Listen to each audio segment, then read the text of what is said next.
Kalau macam kita belajar bab solat, wajib tak kita tahu benda yang membatalkan solat? Kenapa kita nak kena belajar benda yang membatalkan solat? Adakah disuruh buat dalam solat? Tidak. Supaya kita boleh menjauhkan diri daripada membuat perkara itu sewaktu kita solat. Samalah begini, samalah di sini. Kenapa kita mesti tahu sifat yang mustahil bagi Allah? Adakah untuk kita i'tiqadkan pada Allah? Jawabnya tidak. Supaya kita berhati-hati dan berwaspada, jangan sekali-kali meletakkan sifat ini pada zat Allah. Okey. Sebab itulah belajar ilmu sifat 20 ni hukumnya wajib. Kerana dalam sifat ni, dalam kitab sifat 20 ni, dia akan ajar kita sifat yang mesti ada pada Allah, sifat yang mesti tiada pada Allah, sifat yang harus pada Allah. Supaya kita boleh meletakkan sifat-sifat itu pada zat Allah dan menafikan sifat-sifat yang tentu daripada Allah. Kalau kita tak tahu, macam mana kita nak nafikan? Kalau kita tak nak belajar sifat 20 ni, bagaimana kita nak mensucikan zat Allah daripada sifat-sifat mustahil tu? Sebab tu mengaji ilmu sifat 20 ni wajib, fardu ain. Barang siapa yang tidak belajar ilmu sifat 20 ni, maka berdosa dah dia. Kerana ilmu sifat 20 ni, sifat 20 ni, ilmu akidah ni, ilmu fardu ain, bukan fardu kifayah. Fardu ain. Dan mustahil lawannya, lawan iradat. Lawan bagi sifat kehendak Allah apa lawan ni? Sifat iradat Allah ni sifat yang wajib, yang mesti ada pada zat Allah. Wajib kita percaya, wajib kita yakin dan menyungguhkan di dalam hati Allah Subhanahu wa taala itu mesti bersifat dengan iradat, sifat berkehendak. Dan wajib kita mengiktikadkan segala yang berlaku, yang terjadi, yang telah lalu, dan yang sedang berlaku, dan yang lagi akan berlaku, zahir dan batin, nyata ataupun gaib, baik ataupun tidak, semuanya itu berlaku semata-mata dengan kehendak Allah. Tidak akan terjadi sesuatu perkara baik ataupun tidak, perbuatan yang disengajakan atau yang tidak disengajakan, kecuali Allah lah yang menentukan perkara itu. Itu akidah kita ahli sunnah. Bukan seperti Mu'tazilah. Mu'tazilah mereka mengatakan ada perkara yang berlaku dengan tidak dikehendaki oleh Allah. Itu Mu'tazilah. Boleh faham? Kita ahli sunnah tak? Benda yang berlaku baik buruk, sengaja tidak, kedua-duanya itu dengan kehendak Allah. Allah yang tentukan benda itu. Tapi Mu'tazilah tak. Contohnya benda yang tak baik, benda yang berlaku, yang tak elok, yang tak baik, itu bukan dengan kehendak Allah. Jadi soalannya, macam mana benda tu boleh berlaku kalau Tuhan tak kehendak? Siapa yang membuat benda tu? Dia kata Allah juga. Oh, maknanya Allah membuat tanpa dia kehendak. Artinya apa tu? Kalau buat tanpa dengan kehendak, apa maksudnya? Boleh jadi buat dalam keadaan leka, boleh jadi buat dalam keadaan lupa, boleh jadi buat dalam keadaan terpaksa. Nampak tak? Kita belajar ilmu sifat 20 ni, baru kita boleh membezakan mana fahaman yang betul dan mana fahaman yang sesat. Baru kita boleh bezakan. Kalau kita tak boleh bezakan, pakai dua-dua. Kalau solat, kita tak tahu mana perbuatan yang membatalkan solat, mana perbuatan yang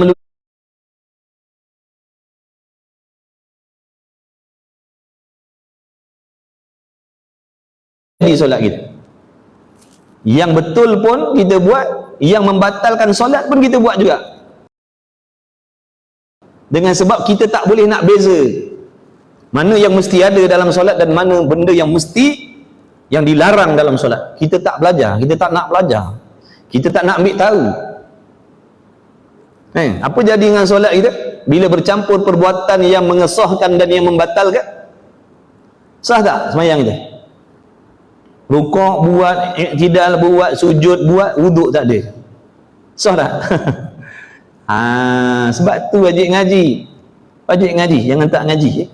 Allah tolong kita macam-macam lah. Hari ni kita boleh bekerja, Allah tolong kita. Kita boleh cari makan hari ni sampai ke hari ni dengan gaji kita begini. Allah bagi makan anak bini kita, Allah yang tolong semua. Apa balasan kita dengan perbuatan baik Allah atas diri kita? Jadilah hamba yang bersyukur, jadilah hamba yang berterima kasih dengan Allah. Jangan semata-mata kita ni suka minta pada Allah, tapi permintaan Allah atas diri kita tak layan. Mudah-mudahan cari duit ni untuk urusan dunia, cari ilmu ni untuk urusan kita mana? Dalam kubur besok. Kita semua ni mati, kita semua ni akan mati. Pangkat, jawatan, gaji kita semua kena tinggal. Jadi buat persiapan mati. Macam mana cara nak buat persiapan mati? Menuntut ilmu. Orang yang tak nak menuntut ilmu adalah orang yang tak nak buat persiapan mati. Na'udzubillah min zalik. Nanti menyesal apabila kita mati, amalan kita rosak, amalan kita binasa, amalan kita ditolak, amalan kita tak diterima oleh Allah. Menyesal sesesal-sesalnya. Mana pangkat kita? Mana gaji kita? Mana kawan-kawan kita? Mana hobi kita? Satu pun tak akan datang menolong kita. Itu nanti menyesal. Kesalahan yang tidak berkesudahan. Ini na'udzubillah. Baik.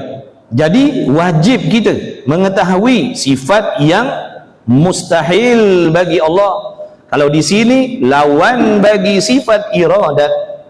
Lawan bagi sifat iradat apa? Dan mustahil lawannya iaitu ada tidak kehendaknya. Contohnya seseorang itu beriktikad di dalam hatinya ada benda yang jadi bukan dengan kehendak Tuhan. Ada benda yang berlaku tapi bukan dengan kehendak Allah. Itu fahaman dan pegangan yang salah. Jangan berpegang demikian. Ada benda jadi tapi bukan dengan kehendak Tuhan. Itu bukan akidah kita ahli sunnah. Itu akidah Mu'tazilah. Ada benda jadi tapi benda tu Tuhan tak kehendak dia jadi dengan sendiri. Ini abang-abang yang duduk ni, yang duduk situ, yang duduk situ, yang duduk situ, yang duduk situ, yang duduk situ. Adakah benda ni berlaku dengan sendiri tanpa Tuhan kehendak? Allah lah yang kehendak. Allah yang menentukan. Duduknya di situ, duduknya di situ, duduknya di situ. Itulah guna kita belajar tauhid ni. Bukan sekadar nak tahu, supaya kita sematkan, kita serapkan dalam diri kita. Maknanya menjadikan kita ni seorang hamba yang mengerti, yang mengetahui, yang menyedari apa sahaja tindak tanduk dan tingkah laku kita, semuanya itu telah diatur oleh Allah. Sebab tu panggil dia Maha Berkuasa, Maha Mentadbir. Mustahil abang-abang ni boleh kerja sini kalau Tuhan tak pilihkan. Mustahil abang-abang ni dapat jawatan begini dan begitu, gaji begini dan begitu kalau bukan dengan kehendak Allah. Allah lah yang tolong, Allah lah yang bantu, Allah lah yang bagi. Apa pula pemberian kita pada Allah? Cuba kita bayangkan apa yang Allah bagi pada kita sekarang, Allah cabut balik, Allah ambil balik. Mana kita nak pergi? Tiba-tiba kena buang kerja 24 jam. Macam mana? Kelang kabut tak hidup kita? Kelang kabut hidup kita. Sebab tu kena ingat nikmat Allah. Nikmat Allah kena ingat. Aku dapat kerja ni Allah tolong. Aku dapat kerja ni Allah yang bagi. Aku dapat allowance begini dan begitu, Allah yang bagi. Alhamdulillah ya Allah.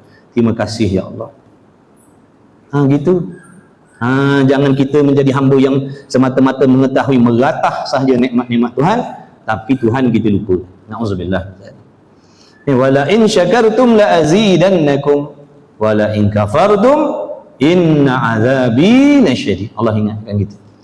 Kalau kau bersyukur, mana kalau kau ingat Allah dengan nikmat yang kita dapat ni, ingat ini semua anugerah pemberian daripada Allah, dan kita gunakan benda-benda ni untuk dekatkan diri kita dengan Allah, maka masuklah kita dalam golongan orang yang bersyukur. Dan Allah janji Allah akan tambah lagi. Allah akan kekalkan nikmat tu dan Allah akan tambah lagi dengan nikmat yang lain. Tapi kata Allah, wala in kafartum, kalau kau engkar, kalau kau lupakan Allah, Kalau kau salah gunakan nikmat-nikmat ni, ingat kata Allah, sesungguhnya azab aku sangat dahsyat pedih dia. Kau takkan tertanggung. Kita takkan tertanggung. Sebab tu Allah Ta'ala itu supaya menjadi hamba yang bersyukur. Ambillah dunia ni, tapi dunia yang menolong diri kita dekat pada Allah.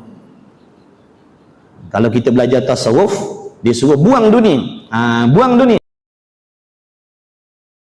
jangan ambil dunia. Yakni jangan ambil dunia yang tidak menolong ibadah kita. Itu jangan ambil. Ambillah dunia yang tolong kita dekatkan diri kepada Allah. Ada pun dunia yang menjauhkan kita dengan Allah, itu jangan ambil. Itu akan membinasakan kita. Jangan kita salah faham bila kita belajar tasawuf, buang dunia, buang dunia. Maksud yang disuruh buang dunia tadi, dunia yang tak tolong ibadat, pekerjaan yang menyusahkan ibadat, urusan yang menyusahkan ibadat, itu yang disuruh buang, jangan. Tapi kalau pekerjaan tu jadi asbab kita dekat dengan Allah, ambil, jaga baik-baik. Kalau duit tu jadi asbab kita dekat dengan Allah, mudah nak ibadat, jagalah baik-baik. Itu namanya rezeki yang barakah. Nikmat yang berkat. Sebab kalau nikmat tak berkat, semua dapat. Orang bukan Islam dapat tak duit? Dapat. Semua dapat nikmat sama. Tapi keberkatan tak dapat. Keberkatan ni hanya Allah bagi kepada orang-orang yang Allah kasih. Orang Islam semua, kita ni Muslim ni, tak semua dapat rezeki yang berkat. Dia senang, dia kaya, dia mewah, dia sihat, tapi mana dia pergi? Semakin jauh dengan Allah, itu menunjukkan rezeki yang dia dapat tidak ada berkat. Umurnya tak ada berkat, habis dengan seronok atas dunia umur. Sebaliknya, kalau rezekinya berkat, gajinya berkat, dia akan semakin dekat dengan Allah. Dia makin mudah, makin Allah bagi dia kesenangan, makin dia mudah dekat dengan Allah. Itu tanda rezeki kita tu diberi berkah oleh Allah. Sebab tu kita doa, ya Allah, Allah marzuqna rizqan halalan mubarakan fi. Allah marzuqna rizqan halalan tayyiban mubarakan fi. Bagilah kepada kami ni rezeki yang halal, yang mewah, lagi berkat ya Allah. Makna makin banyak, walaupun ada dalam tangan kita banyak, makin mudah kita dekat dengan Allah, bukan makin sukar nak dekat pada Allah. Jadi wajib kita bersyukur. Semua ni yang ada pada kita sekarang ni, anak bini kita, kawan-kawan kita, majikan kita, pekerjaan kita, ini semua Allah yang aturkan.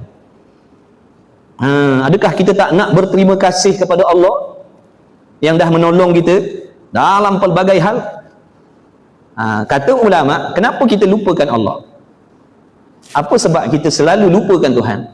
Sebab kita rasa apa yang ada pada kita ni daripada kita sendiri, bukan daripada Allah.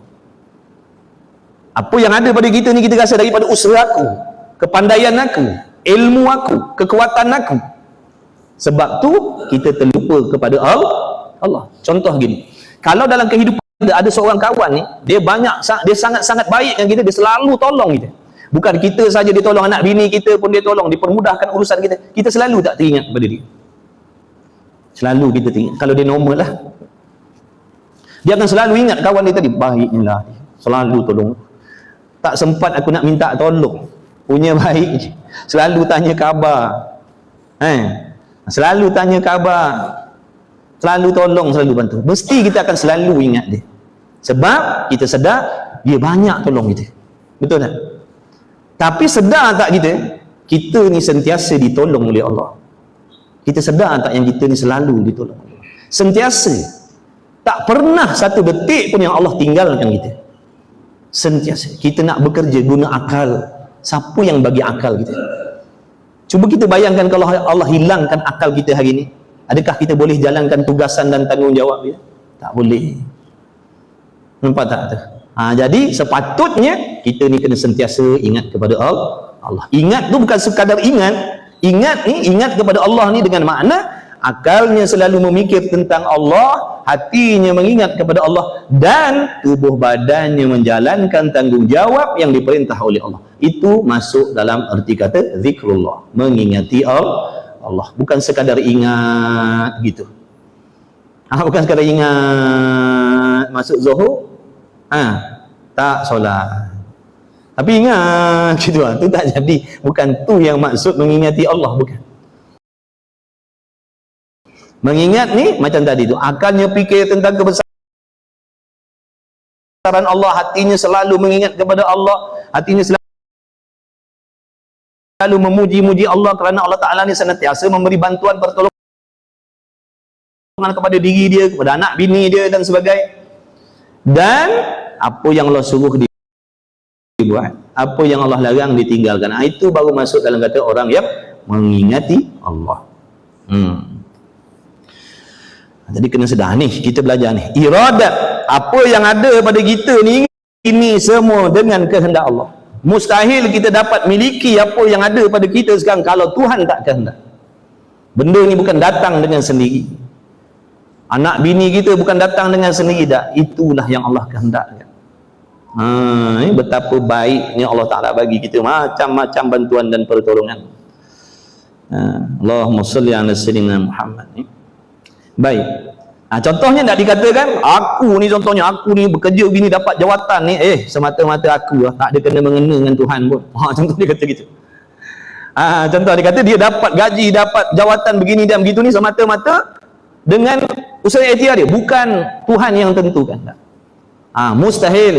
Mustahil tak. Allah lah yang menentukan. Ni tadi lawan bagi iradat tadi.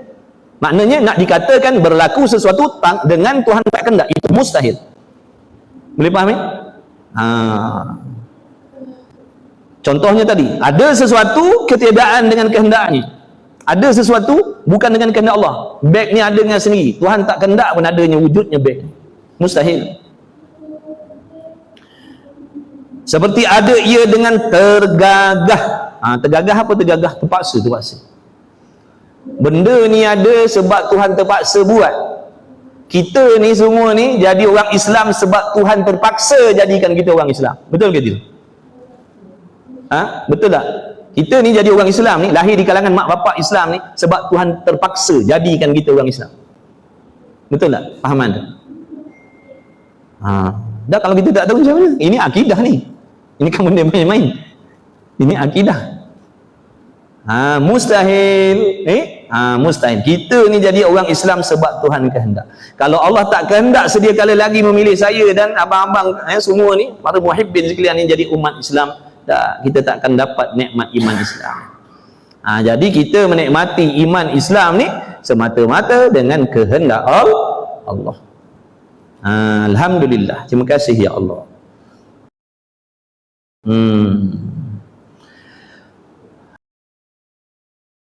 Atau jadi ingat tu, sifat terpaksa bukan sifat Allah. Terpaksa itu sifat mustahil bagi Allah. Allah bukan terpaksa bagi kita makan minum. Harus sahaja Allah memberi kita makan minum. Harus sahaja Allah Ta'ala memberi kita iman. Harus sahaja Allah Ta'ala memberi taufik untuk ibadat. Bukan wajib. Bukan wajib. Maka kita kena sedar apa yang ada pada kita ni semata-mata harus bagi Allah. Allah tak wajib jadikan kita macam ni. Allah tak wajib bagi jadikan kita begini, orang Islam bekerja begini, jawatan begini. Allah tak wajib buat macam tu. Ini semata-mata harus sahaja bagi Allah. Allah boleh, kalau Allah tak kehendak, kita mendapat kesenangan dunia ni, contohnya duduklah kita dalam serba-serbi kesusahan, kepayahan.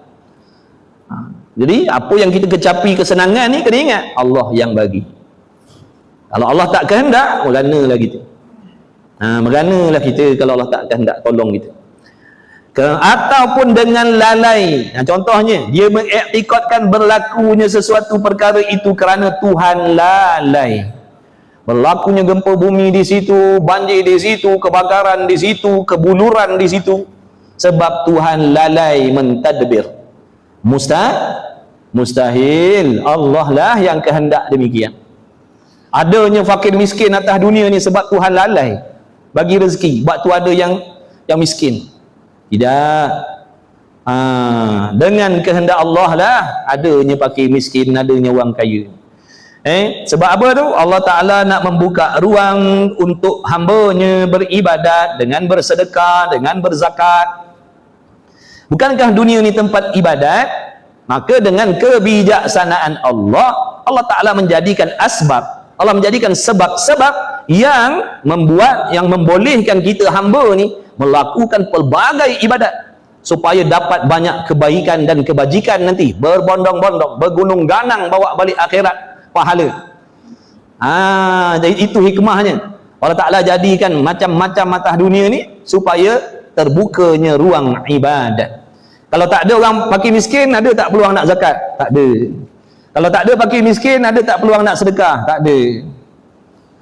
Tak adalah kita pahala sedekah, tak adalah pahala kita berzakat, tak adalah pahala kita nak wakaf.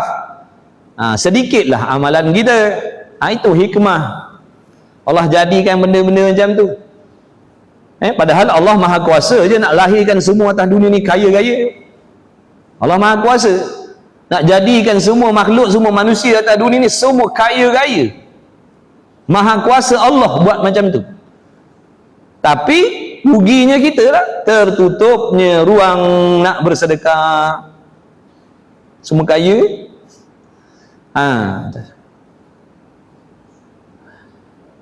Semua alim jadikan atas dunia, semua alim, maka hilanglah peluang kita nak beribadat sebagai penuntut ilmu. Tak ada nak tuntut ilmu apa, alim semut. Ada sekolah tak agak? Ada sekolah tak agak? Kalau semuanya alim sungguh-sungguh, Allah jadikan semua alim. Setiap orang ni dia alim segala jenis ilmu, semua macam profesor semua. Tak ada tak sekolah agak? Tak ada sekolah. Dah tak ada sekolah, ada peluang nak jadi cikgu. Nampak betapa bijaksananya Allah menjadikan asbab untuk kita melakukan ibadah atas dunia sebanyak-banyak. Semua sihat, tak ada orang sakit. Ada tak hospital agak-agak? Tak ada lah hospitalnya. Allah boleh tak nak buat macam tu? Maha Kuasa Allah nak buat macam tu. Dah kenapa Allah Ta'ala takdirkan ada yang sakit begini begitu? Itulah tadi nak membuka ruang ibadat. Padahal Allah Ta'ala Maha Kuasa je nak jadikan hambanya sehat, alim, kaya, baik hati semua. Macam dalam syurga tu kan, kita dalam syurga besok, mudah-mudahan amin ya Rabbal Alamin, ada tak perkataan yang menyakitkan hati? Ada tak dalam syurga besok? Ada tak mulut-mulut jahat dalam syurga? Tak? Nampak tak tu? Allah Maha Kuasa jadikan tak? Kenapa kat dunia ni banyak orang mulut jahat? Membuka peluang supaya kita jadi orang sabar. Sabar, sangka baik, pemaaf. Padahal Allah boleh je nak jadikan kita ni semua hati baik, mulut baik semua. Itulah tadi kebijaksanaan Allah nak membuka peluang kepada hamba-Nya supaya beribadat dengan macam-macam jenis ibadat. Sembahyangnya lain, puasanya lain, zakatnya lain, puasa sunat Rajabnya lain, qiyamul lailnya lain, sabar pula lain. Doakan yang baik-baik untuk orang, pemaaf pula, macam-macam ibadat. Macam-macam ibadat. Padahal Allah Maha Kuasa menjadikan manusia atas dunia semua baik-baik lidah, semua baik-baik hati. Hikmah. Hikmah Allah jadikan masalah-masalah itu sebenar nak suruh kita beribadat, bukan nak menyusahkan kita. Tapi bila kita tak kenal Tuhan, kita merasakan Tuhan ni menyusahkan kita. Lepas satu-satu masalah, lepas satu-satu masalah, yang ni tak selesai, datang lagi masalah yang lain. Ya Allah, kenapa kau susahkan aku? Kita tak kenal Tuhan. Kita ingatkan bila Tuhan ni sayang dengan kita, Allah akan layan semua kehendak kita. Dan bila Allah sayang pada hamba dia, Allah akan bagi benda yang dia tak mau supaya dia mengambil peluang sabar, sangka baik, redha dengan Allah. Itu yang menjadikan dia mendapat pangkat darjat yang tinggi di sisi Allah. Tak sama manusia buat baik dengan manusia lain. Manusia kalau baik dengan kita, dia akan bagi kita benda sedap-sedap, benda lazat-lazat. Itu dia bagi kita kalau dia sayangkan kita. Tapi kalau Allah sayang, tak, tengoklah macam para Nabi Rasul tu, macam mana kehidupan dia, macam mana. Nampak tak tu? Itu tanda-tanda orang yang Allah sayang. Dan tengok Firaun tu, tengok Firaun, tengok Namrud, tengok siapa lagi, Allahumma salli ala Sayyidina Muhammad yang kaya tu, Qarun. mewah semewah-mewahnya, kaya sekaya-kayanya, tapi mereka musuh Allah. Tapi nabi-nabi, rasul-rasul tidurnya atas pelepah ramah, perutnya berikat dengan batu, padahal mereka kekasih Allah. Nampak tak? Sebab tu kita jangan tak kenal Tuhan. Kalau kita tak kenal Tuhan, nanti kita jadi biadab dengan Tuhan. Kita sangka jahat dengan Allah. Jangan sangka jahat dengan Allah, ni dosa besar. Wajib bersangka baik kepada Allah sentiasa. Bila dapat kesusahan, pasti ada hikmah. Yang aku tak nampak, yang aku tak faham, yang aku tak tahu. Yang pasti Allah sedang berbuat baik dengan aku, cuma aku tak tahu daripada sudut mana kebaikan tu. Macam tu. Bukan merungut Tuhan ni menyusahkan aku. Lepas satu. Oh, jangan macam tu. Na'udzubillah. Allah lebih tahu apa yang dia tentukan. Lepas tu kata iman tadi tu. Bila kita mengaku la ilaha illallah, Allah lah Tuhan, maka Allah akan uji kita. Betul ke? Betul ke kita ni mengaku, mempercayai, meyakini yang Allah tu Tuhan? Maksudnya orang yang mengakui Allah ni Tuhan, dia adalah orang yang yakin apa sahaja yang Allah Ta'ala takdirkan atas diri dia itu semuanya baik-baik. Dia yakin yang Allah Ta'ala itu maha suci daripada menzalimi diri dia. Sebab sifat zalim bukan sifat Tuhan. Zalim bukan sifat Tuhan. Maka Allah uji, nak tengok kita ni munafik ataupun mukmin yang sebenar. Kerana munafik, dia mengaku dengan lidahnya Allah Tuhan, sedangkan hatinya meragui Allah. Itu munafik. Jadi jangan mudah-mudah kita nak menyangkakan yang diri kita ni beriman. Ingat, kita akan diuji oleh Allah. Nak tengok ori tak ori iman kita. Takut macam munafik tadi tu. Asyhadu an la ilaha illallah, asyhadu anna Muhammad Rasulullah, tapi dalam hati tak percaya dengan Tuhan. Kita tak nak jadi macam tu. Maka Allah buktikan, Allah nak uji kita. Betul ke kita beriman? Dah kita syahadah, Allah uji ya. Allah bagi benda tak sedap, Allah bagi benda tak lazat, Allah bagi sakit, Allah bagi balak, Allah bagi masalah. Adakah hati kita masih yakin yang dia Tuhan yang maha baik? Ataupun dah mula meragui kebaikan Allah pada diri kita? Bukan senang nak masuk syurga tu, melainkan kita akan diuji oleh Allah. Allah uji. Jadi ingat tu, apa saja yang berlaku dengan kehendak Allah, bukan Tuhan terpaksa buat atau dengan lalai. Maha suci Allah dari sifat lalai. Lalai ataupun terlupa daripadanya. Terlupa, hari ni lapar gitu. Sebab apa? Dia kata sebab Tuhan terlupa bagi rezeki. Dah mustahil. Atau dengan ta'lil. Ta'lil ni makna Allah buat tu dikarenakan oleh sesuatu, kerana berlakunya sesuatu tu kerana adanya Tuhan, bukan dengan kehendak Tuhan. Berlaku sesuatu tu dengan sebab ada Tuhan, bukan dengan kehendak Tuhan. Tu ta'lil. Ataupun dengan tabiat. Adanya sesuatu tu dengan tabiat. Kalau bahasa Melayu kita kata tebiat. Tebiat ni bukan kehendak. Dia berlaku sebab dah jadi tebiat. Dah jadi tebiat, semayang tak duduk diam, bergerak sini, bergerak sana, bergerak sini. Dah jadi tebiat orang panggil. Padahal dia tak kehendak tu, dia tak nak jadi macam tu, tapi dah jadi tebiat.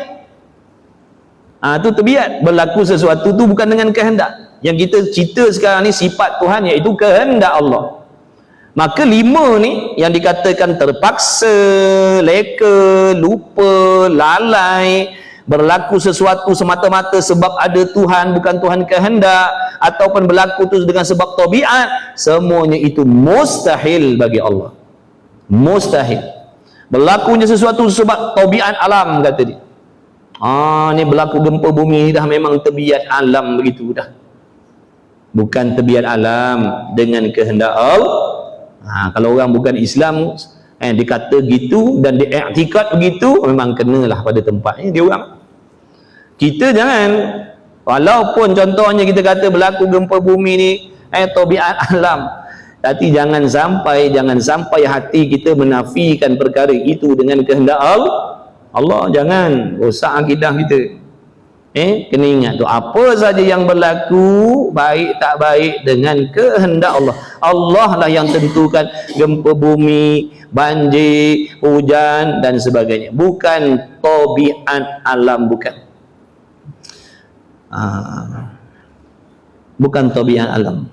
Dengan kehendak Allah, Allah jadikan benda-benda itu sebagai peringatan.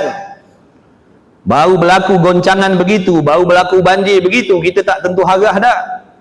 Cuba bayangkan macam mana nak menghadapi goncangan dan kucak-kacir di padang mahsyar besok.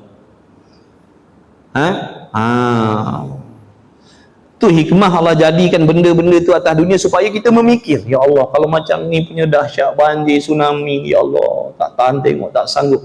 Macam mana goncangan kiamat besok, ya Allah, macam mana aku nak hadapi, macam mana anak bini aku nak lalui benda ni. Tsunami tu sempat panggil bini tak? Sempat cari bini tsunami tu, walaupun berjuta mati, sempat cari bini, masih lagi terfikir mana bini mana anak. Tu tsunami yang kita tengok jadi padang jarak, padang terkukur. Sempat lagi mikir mana bini, bila tengok ombak begitu, air laut setinggi itu, terfikir lagi mana bini, panggil mana. Kiamat tak terfikir langsung anak bini kita.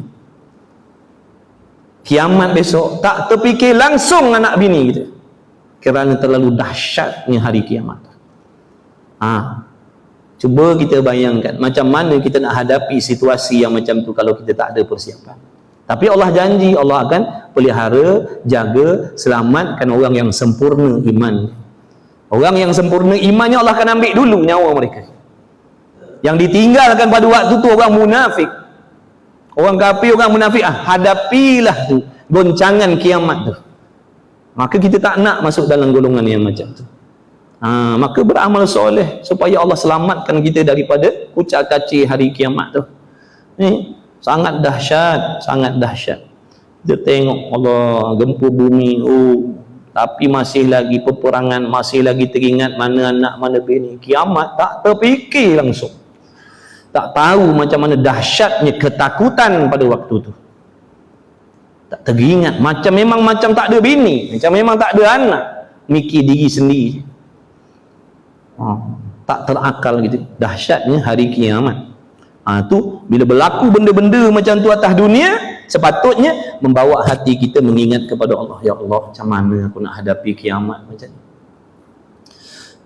Tengok orang mati kebakaran, kemalangan, terbakar, tersepit dalam kenderaan, terbakar hidup-hidup. Tak sanggup tengok, ya Allah, macam mana dalam neraka besok. Situ pun kita tengok pun tak sanggup lah. Padahal dalam neraka tu jauh lebih dahsyat daripada tu lagi. Terbakar dalam gentung, akhirnya senyap dah dalam kita, senyap dah, jadi abu. Dalam api neraka tak mati-mati, bukan gentung mati dalam neraka tu, gentung tak mati. Macam mana azab dia tu? Tu janji Allah pada kita hamba yang melupakan Allah Ta'ala. Kena ingat, nisbah kita orang awam ni kena selalu ingatkan mati, kena selalu ingatkan azab Allah tu, supaya mendekatkan hati kita kepada Allah, menjernihkan hati kita yang kotor, melembutkan hati kita yang kerah. Itu ulama pesan. Macam mana cara nak melembutkan hati, nak membersihkan hati? Kena ingat mati banyak-banyak, kena ingat azab Allah selalu. Sebab nafsu kita ni yang suka buat maksiat ni, dia akan jadi kendur, dia akan jadi tak berapa nak seronok. Bila teringat tentang dosa, tentang azab yang dahsyat tu, dia jadi macam gerun, dia tak berapa nak melonjak-lonjak sangat. Tu ulama pesan, kena selalu ingat mati. Orang yang ingat mati, dia akan dekat dengan Allah. Maknanya dia akan kasih kepada ibadat. Tapi kalau orang lupakan mati, dia akan semakin kasih dengan dunia. Maksud dunia, benda-benda yang tak tolong dia ibadat tadi tu. Dia makin suka buat benda-benda yang tak ada hubung kait dengan ibadat. Bila dilupakan mati, lupakan azab Allah. Dan farq, yakni dan beza antara keduanya, bahawa yang maujud dengan ta'lil itu tiada terhenti ia melainkan atas ilatnya juga. Kerana maka manakala didapatkan ilatnya, didapatkan dia benda tadi, maklul tadi, dengan tiada terhenti atas sesuatu yang lain seperti gerak anak jari, maka bahawasanya ia gerak anak jari ilat, yakni sebab bagi gerak cincin. Maksudnya gini. Maksudnya gini. Okey, apa maksud berlakunya sesuatu dengan ilat? Contoh nak dikatakan begini, adanya kita ni ada semua ni abang kakak, sebab apa? Sebab ada Allah. Kita nak kata begitu. Adanya kita ni sebab ada Tuhan. Boleh tak? Tak apalah kita belajar, nama nak belajar. Nak tengok kepahaman kita sebelum ni betul ke tidak. Sebelum ni boleh jadi kita faham begitu. Adanya kita ni sebab ada Tuhan. Betul ke tidak? Jawabnya tak betul. Sebab apa pula tak betul? Kalau kita kata ada kita ni kerana ada Allah, itu namanya ilat. Ilat tu macam mana contohnya? Gini, adanya sesuatu kerana ada sesuatu yang lain. Cincin ni bergerak kerana mengikut pergerakan jari. Kalau jari tak bergerak, maka cincin pun tidak bergerak. Ni yang dikatakan ilat tadi tu. Maknanya berlakunya gerak cincin ni kerana mengikut geraknya jari. Jari bergerak, cincin pun automatik bergerak. Jari berhenti, cincin pun berhenti. Maksudnya pergerakan cincin ni berlaku semata-mata ikut gerak jari. Itu maksud dia ilat tadi. Kalau ada kita semata-mata kerana ada Tuhan, maksudnya kalau adanya kita tu semata-mata ada Allah, maka kewujudan kita ni bukan 40 tahun, bukan 50 tahun, bukan 60 tahun. Kenapa? Kerana dikatakan tadi ada kita mengikut adanya Allah. Sama macam tadi, adanya bergerak cincin mengikut geraknya jari. Kalau ada kita mengikut adanya Allah, ada Allah bila kita belajar ada Allah sedia kala. Tidak ada permulaan bagi adanya Allah. Kita kata qadim, Allah tu sedia kala lagi ada Allah dah. Tiba-tiba kita tengok diri kita ni baru ada 50 tahun, baru ada 40 tahun, baru ada 20 tahun. Mana dia dakwaan kita yang mengatakan ada kita kerana ada Allah tadi? Kalau ada kita kerana ada Allah, maksud ada Allah adalah kita. Boleh faham tak tu? Macam tadi tu bergerak cincin kerana bergerak jari. Kalau kita kata ada kita kerana ada Allah sedia kala. Kenapa kita baru kemudian ada? Kenapa kita tak ikut ada Allah tu sedia kala juga? Itu menunjukkan ilat itu mustahil. Ada kita bukan kerana ada Allah, tetapi ada kita dengan kehendak Allah. Itu yang betul. Ada kita dengan kehendak Allah, bukan ada kita kerana ada Allah, bukan. Sebab kalau Allah tidak kehendak mewujudkan diri saya dan abang-abang ni, kita semua tak akan wujud walaupun Allah tu ada. Habis sikit ke? Ini akidah tuan-tuan. Dalam hati ada benda-benda macam tu, faham. Faham gitu. Samalah kita dapat nikmat bukan kerana ada Allah, kerana Allah kita dapat kerja di sini. Adakah dengan sebab ada Allah? Tak, kerana Allah Allah yang pilih kan. Barulah kita selalu ingat Tuhan. Aku dapat kerja sini, alhamdulillah ya Allah, terima kasih ya Allah. Kalau kau tak kehendak, tak adalah aku kerja sini. Tak mana-manalah aku duduk sekarang. Barulah jadi hamba yang selalu ingat Tuhan. Ini tauhid, nak ngajar kita supaya hati sentiasa ingat kepada Allah, sentiasa mengesakan Allah. Itu maksud ilat tadi. Manakala dapat yang pertama, dapatlah yang kedua. Yang pertama tadi ilat, bila berlaku je, bergerak aja jari, bergeraklah cincin. Ada je Allah, adalah kita. Maksudnya gitu. Padahal ada Allah sedia kala, kita baru semalam ada. Dan bahawasanya yang mawujud dengan tabiat itu terhenti ia atas syarat. Dan ketiadaan manik seperti api. Kalau kita nak katakan adanya kita ni dengan sebab tabiat Tuhan tabiat Tuhan, sebab tabiat Tuhan lah kita ada ni, pun tak sah juga nak kata tabiat. Kerana kalau dikatakan tabiat ni, contoh api, tabiat dia apa? Membakar. Tabiat dia lah, tabiat api membakar. Tapi kalau ada manik bukan manik ni cucuk-cucuk kat benang tu, manik dengan benda yang menghalang. Contohnya basah. Walaupun tabiat api membakar, tapi kalau kayunya basah, terbakar ke tidak? Tak terbakar. Nampak tak? Tak terbakar. Walaupun tabiat api itu pada adatnya tabiatnya membakar, tapi bila ada benda yang menegah, basah contohnya, takkan terbakar. Sebab tu tak boleh juga nak kata Allah menjadikan alam ni sebab tabiat. Sebab kalau tabiat, bila ada je manik, Allah tak boleh buat benda tu. Faham tabiat. Kalau kita kata tabiat Tuhan menjadikan kita ni, bukan dengan kehendak Allah tapi dengan tabiat dia, maka kalau dikatakan adanya sesuatu dengan tabiat, maka benda ni takkan lulus apabila ada manik, ada benda yang menghalang. Padahal kita tengok tu banyak dalil-dalil Allah Ta'ala tunjukkan. Sekarang ni kita tengok dalam media macam-macam, dalam laut tu ada api menyala-nyala. Macam mana tu? Kalau nak ikut tabiat tu, macam mana tu? Padahal basah tu, kenapa boleh menyala api? Itu menunjukkan dengan Allah bila nak sahaja, tak ada benda yang boleh halang. Walaupun pada adat benda tu mustahil berlaku. Walaupun mustahil berlaku pada adat, tapi bila Allah nak benda tu jadi, jadi macam biasa. Dalam air laut tu ada api.